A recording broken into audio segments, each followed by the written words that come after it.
Assalamualaikum warahmatullahi wabarakatuh. Perkenalkan, nama saya Wahidin Tomo, mahasiswa Teknik Informatika di Unindra. Pada kesempatan ini, saya akan mendemonstrasikan aplikasi yang juga merupakan bagian dari tugas akhir saya, yaitu sistem pakar diagnosa kerusakan proyektor Epson menggunakan metode forward chaining. Aplikasi ini saya buat menggunakan NetBeans versi 14 dan J3 versi 11. Sebelum kita memulai menggunakan aplikasi, pastikan bahwa Apache dan MySQL pada XAMPP sudah dalam keadaan aktif. Sekarang mari kita buka NetBeans. Klik tombol Run, dan inilah tampilan awal ketika aplikasi dijalankan. Untuk mengakses menu aplikasi, kita perlu melakukan login terlebih dahulu.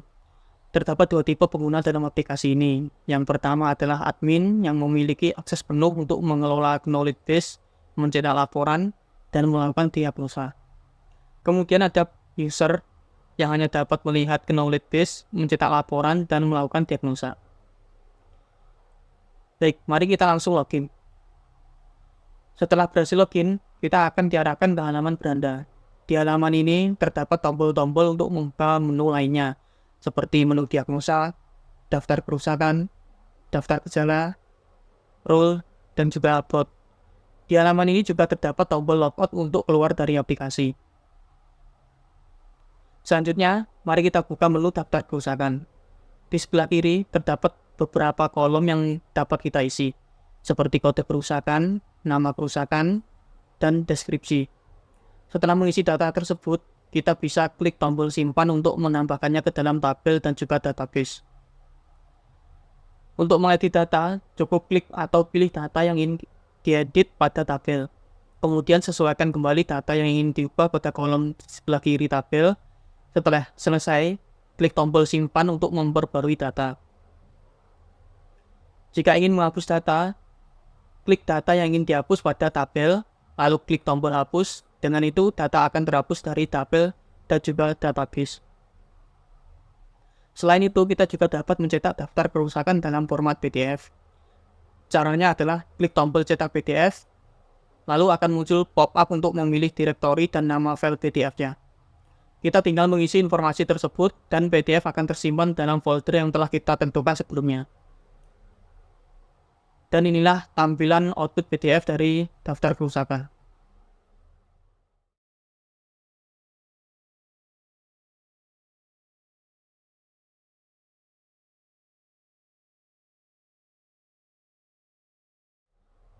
Untuk kembali ke halaman beranda, cukup klik tombol back. Selanjutnya, mari kita buka menu daftar gejala. Di sebelah kiri terdapat beberapa kolom yang dapat kita isi, seperti kode gejala dan nama gejala. Setelah mengisi data tersebut, kita bisa klik tombol simpan untuk menambahkannya ke dalam tabel dan juga database. Untuk mengedit data, cukup klik atau pilih data yang ingin diedit pada tabel. Kemudian sesuaikan kembali data yang ingin diubah pada kolom di sebelah kiri tabel. Setelah selesai, klik tombol simpan untuk memperbarui data. Jika ingin menghapus data, klik data yang ingin dihapus pada tabel, lalu klik tombol hapus. Dengan begitu, data akan terhapus dari tabel dan juga database. Selain itu, kita juga dapat mencetak daftar gejala dalam format PDF. Caranya adalah klik tombol cetak PDF, lalu akan muncul pop-up untuk memilih direktori dan nama file PDF-nya. Kita isi informasi tersebut, dan PDF akan tersimpan dalam folder yang telah kita tentukan sebelumnya. Dan berikut adalah tampilan dari output PDF dari daftar gejala.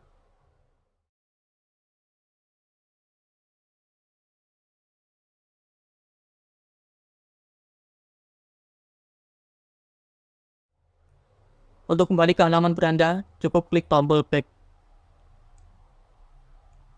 Selanjutnya, mari kita buka menu rule.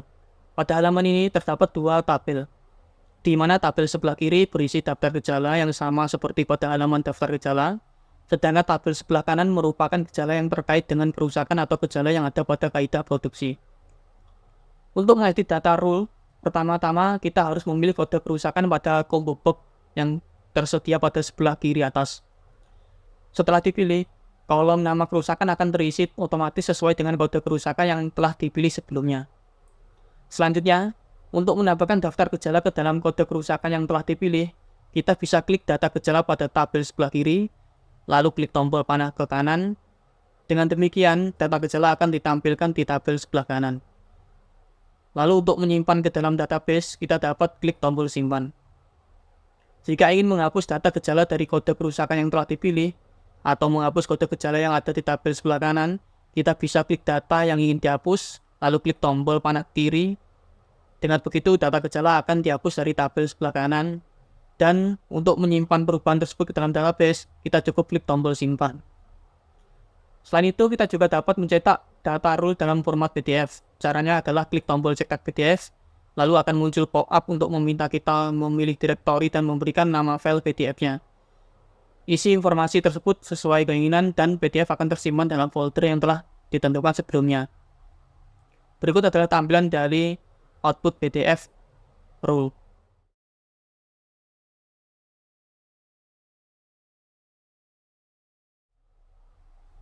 Untuk kembali ke halaman sebelumnya, kita cukup klik tombol back. Selanjutnya, mari kita pindah ke menu diagnosa.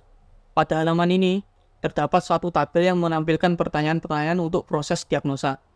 Untuk menjawab pertanyaan tersebut, kita perlu mengklik kolom checklist di sebelah kanan pertanyaan yang sesuai. Setelah selesai menjawab, kita dapat klik tombol diagnosa untuk memulai proses diagnosa.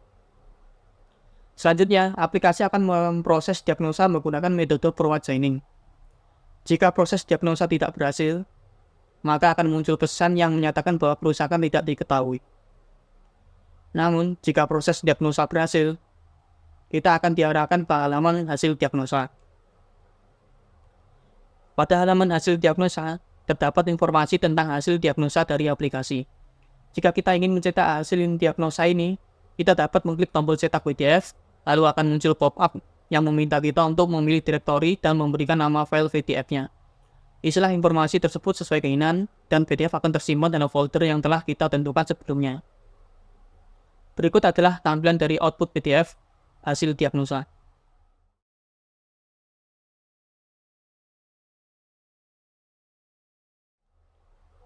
Untuk kembali ke halaman sebelumnya, kita cukup mengklik tombol back dan kita akan diarahkan kembali ke halaman diagnosa.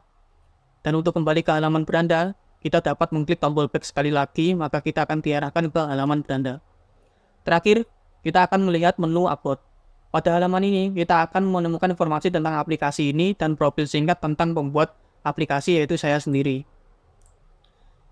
Demikianlah demonstrasi aplikasi sistem pagar diagnosa kerusakan proyektor Epson menggunakan metode forward chaining. Terima kasih atas perhatiannya. Wassalamualaikum warahmatullahi wabarakatuh.